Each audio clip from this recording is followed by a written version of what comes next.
Now that Dr. Varma has walked you through the impact of loneliness on mental health, in our final episode, she breaks down some key steps solving this urgent epidemic. When people do see somebody that they love or somebody that they've never met in a crisis, what are the steps they should take? Are you okay? How can I help? Is there someone I can call? Is there somewhere you want to go? Is there something that you need? Sometimes people know what they want, and hopefully, if we're talking about an adult, they're able to say, you know. And I was recently talking about bullying, and they were one of the tools was asking the kid, if you were bullied in school, do you know who you would talk to? And it's such an important question because it may not be the parent, that's the reality.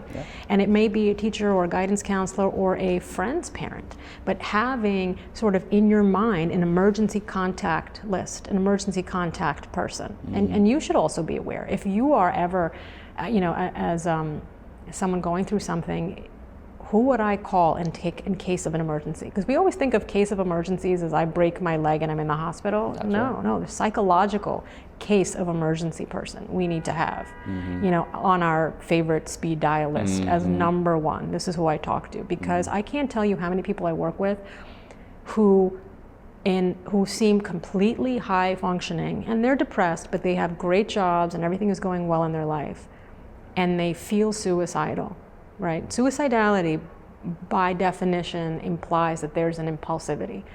And it is a fleeting thought, right? It is a permanent solution to a temporary problem. And most of the time, the next day when I've worked with people in emergency rooms, they'll tell you, I didn't want to die. And you had shared with me something similar in your interview with Kevin Tynes. Oh yeah, it was almost everybody who has jumped from the Golden Gate Bridge and survived said that the moment their hands left, they regretted it. The moment. And Kevin said the same thing.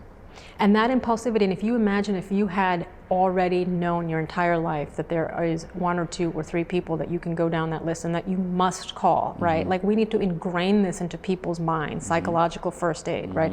Who am I going to call? Not Ghostbusters. You're going to call somebody on your top 3 list and go down that list. And there's a great app that I actually discovered. It's called Woebot. It's free. Woebot, W-O-E-B-O-T, Woebot. And there are a lot of apps like this out. But it's trained where you basically give it information and it, says sort of empathic statements back to you. And it's something that I'm sort of just experimenting with in between sessions. So like if the person has had therapy and that night they go home and they're like, I'm feeling really low. Obviously, the sort of National Suicide Prevention Hotline. I had a patient last week who called and I said, you should have called me, and you always can, and you have my cell phone number. And she's like, no, I know, but I just wanted to see what they would say, and just so I know in case of an emergency. So like having a strategy plan, okay, I can call my therapist assuming I have one.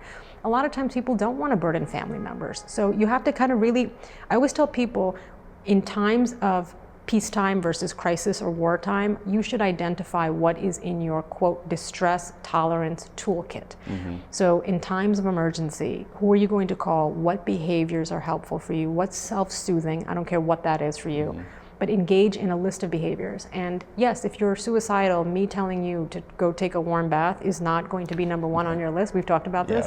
But it is one of many. I tell people, just the way a person who suffers from a migraine headache knows after a certain number of years that this migraine is coming on. They experience auras. They have like sounds or noises or flashes of light.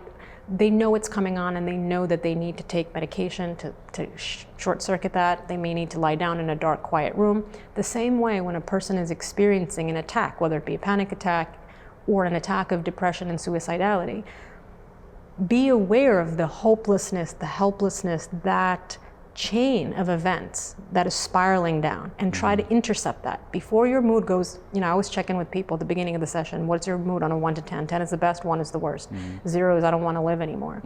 When you see your mood tanking, catch it on its way down.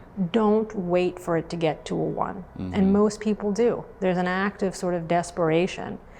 And it's hard because in the depression, that negative thinking keeps you in this vortex that keeps you spiraling down. You're not able to short circuit it because you give in to those negative thoughts. I'm worthless.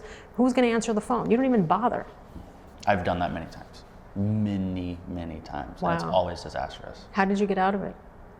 I finally started to listen to my therapist because you can't do this. You can't take action when you're at a 1. It's not. Yes. It's not possible. It's just not an option for you anymore. So when you're at a 8, 7, 6, 5, Yes. what's happening? Yes. Action. Yes. It's like that parachute string, right? You're skydiving, you jumped off a plane. Yeah. You want to pull it when you're at somewhere midway. You don't want to That's wait right. until That's you hit the perfect ground. metaphor. Yeah. Final thoughts on loneliness. It is a public health crisis. We need to take it very seriously. 50% of people, almost 50% of people are experiencing it. Decreases our lifespan by 30%.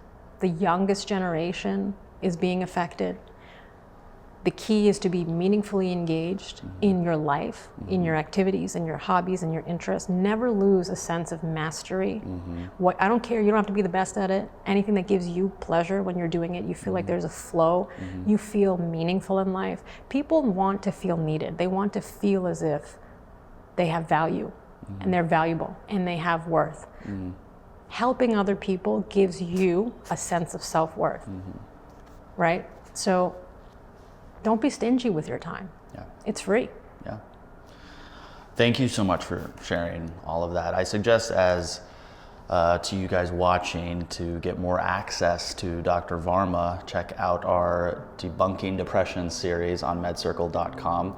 She has a lot of great insight and tips there as well. And practice that compassionate questioning and that compassionate listening, not only with yourself. You can ask yourself, how am I doing today? You can listen to yourself, but also to those that you love. And remember, whatever you're going through, you got this. Thank you so much for watching. You can access more videos just like this one using the links in the description below. And remember, you can subscribe to this YouTube channel to stay up to date on the mental health videos we release each week.